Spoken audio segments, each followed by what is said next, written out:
Good afternoon, ladies and gentlemen. Shalom. I'm David Mensa, Israeli government spokesman for the National Public Diplomacy Directorate in the Office of the Prime Minister. This is a special Sunday briefing today, the 19th of January, day 471 since the start of the October 7th war. Today I'll be providing you with an update of the latest on the hostage release agreement, and then we have time for some questions. The Prime Minister spoke extensively last night, which I encourage you to draw on. So today I'll speak about the agreement for the release of the hostages and a ceasefire in Gaza. We are in the first phase where 33 of our hostages, most of them alive, held by Hamas terrorists for 471 days, will be returned to Israel. 3 female hostages are expected to return to Israel today.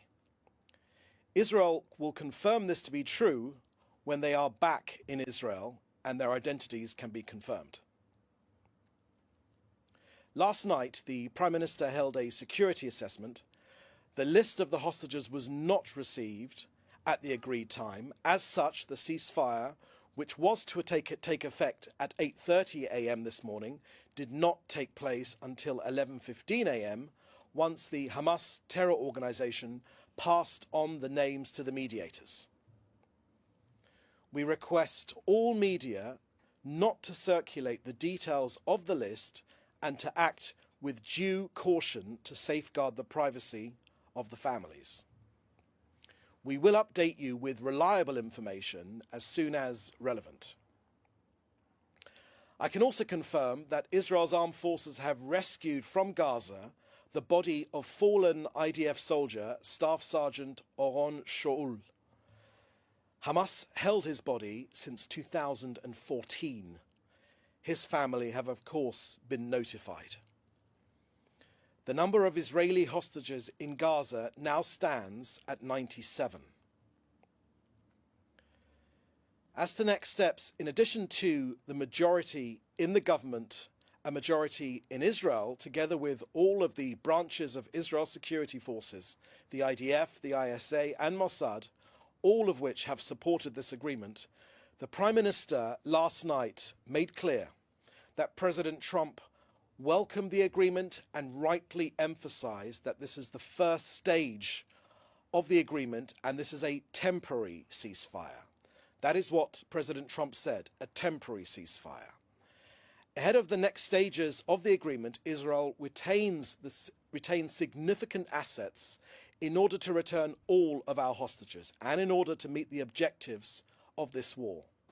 Both President Trump and President Biden have given full backing to Israel's right to return to the fighting if Israel reaches the conclusion that the second stage of negotiations are ineffectual. Israel's government does, of course, want all stages to come into effect. But Israel greatly appreciates this.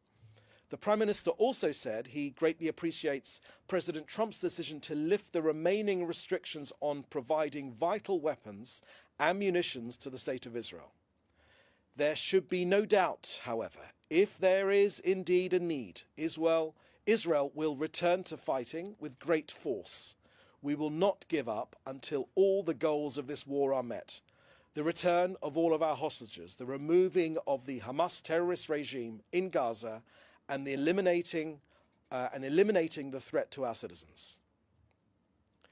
So in conclusion, before coming to your questions, let me paint a picture of the mood here in Israel. We are a nation collectively holding its breath.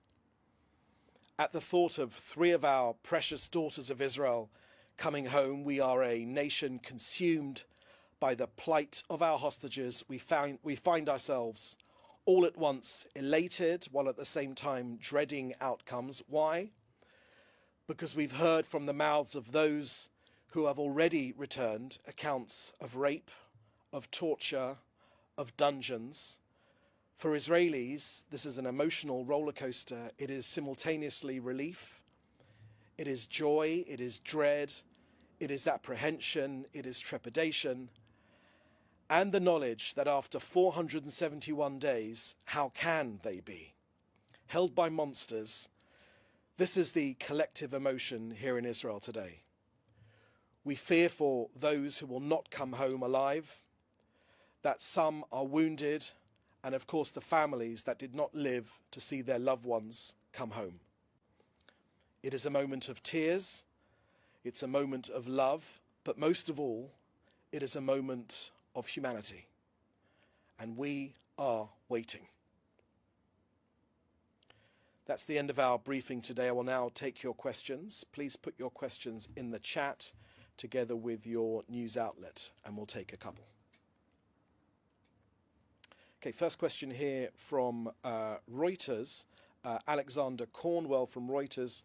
Reuters has reported that the ICRC team in Gaza is on the way to collect Israeli hostages from Hamas. Can you confirm whether the Israeli government is aware of this? And when does the Israeli government expect the 3 hostages being released today to reach Israel? Thank you, Alexander, for that question. I too have seen those reports, but we here from Israel officially have nothing to add at this time. We have nothing new to share with you at this time. As ever with these releases, Israel will confirm the release of our hostages and their identity when they arrive in Israel. That was the case in November 2023, and that will be the case this time. Just remember, we are dealing with a genocidal terrorist organization, and so we will know our hostages are home when they arrive in Israel. Okay, next question, please. Next question here is from Samuel Tissé-Bernet from the News Network. This week, the ceasefire in Lebanon is supposed to end. Can you please speak more about the government's plans the day after? Thank you for that question, Samuel. When it comes to the ceasefire in Israel's north, Israel wants that ceasefire to endure. And there have been some positive movements of the Lebanese army taking the place of Hezbollah between the Litani River and our northern border. But the agreement makes absolutely crystal clear there should be no armed forces, only the Lebanese army and UNIFIL forces in that space. Anything other than that is a breach of the ceasefire agreement, and therefore we are asking again that while there have been some positive developments, we are asking for there to be no Hezbollah armed forces in that space. That is clearly outlined in the agreement. That remains true right now. The reason this agreement is different to previous agreements is that Israel is enforcing this agreement. Okay, could you just scroll down? Okay, scroll up again, please. Okay, question from Joel Pollack at Breitbart News. Does Israel believe Hamas is deliberately stringing the Israeli public along by delaying the names and then the release of the hostages? That's your first question, Joel. Joel, this is a genocidal terrorist organization. Hamas, it's considered a terrorist organization around the world. The way they have acted since and before October the 7th, 2023, has been as a jihadist terrorist organization, and they have continued to this very moment, to the delays which they've implemented, to the various shenanigans which they've tried to pull off, trying to engineer last-minute crisis to get a last-minute better deal for themselves. We know precisely who we are dealing with. Second question from Joel Pollack at Breitbart is, President-elect Trump said that there will be all hell to pay if the hostages were not released, and yet many of the hostages will remain in captivity even if the deal is fulfilled. Is that a significant concession? And thirdly, you say, how does Israel respond to Hamas's attempt to claim victory? I thank you for that question, Joel. In my briefing earlier, I made clear that both President Trump and President Biden both understand that if this agreement is not respected, if it does not bear the fruit which it is supposed to bear, the release of all of our hostages, Israel retains the right to continue our war aims, and that are the return of all of our hostages making sure that Hamas is no longer in power, both its governing capability and its military capability anywhere in Gaza. We retain those war aims, and both the previous outgoing and the incoming administration both appreciate that fact. And when it comes to, how does Israel respond to Hamas's attempt to claim victory? Look, Hamas is not just Israel's enemy, it's the enemy of the Gazan people. They've used ordinary Gazans as human shields. They deliberately maximize civilian casualties to fuel their own propaganda. They steal humanitarian aid. They sell it back to hungry Gazan families at extortionate prices. They starve, they exploit their own people. Their evil knows no bounds. So I would simply ask you to look at all the previous wars Israel has fought. The enemies always claim victory, yet Israel has always been victorious. So I'd encourage you to do the maths there. Hamas has been decimated, their armory has been eviscerated, their leadership has been wiped out. They are no longer the force they were on October the 7th, and Israel has dealt them heavy blows. And I will remind you, Joel, that Israel retains its war aims. And a final question here from George Dastis from FA in Spain. Do you have an estimate of when the first Palestinian prisoners will start to be released? Thank you for that question, George.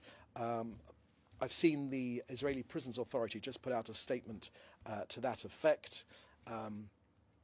And you'll be able to get more information from them. Okay.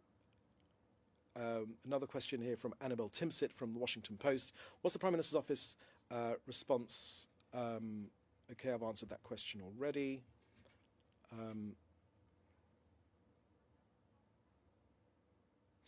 Okay, I think I've answered all the questions now in one way or another. There's a sort of lots of people repeating the same questions again. So, in the meantime, my friends, thank you for joining us today. This is an important moment, and we'll certainly keep you updated from the Prime Minister's office and here at the National Public Diplomacy Directorate as and when things develop, and there are developments. I would encourage you to use official sources of information. There's lots of speculation in the media. I would encourage you to respect the feelings of families of hostages as they are reunited with their families, and as hostages, please God, when they are released, receive the medical attention which they deserve. So thank you for joining us. Please do stay safe, and we'll have another briefing very soon, I expect. Thank you. Bye-bye.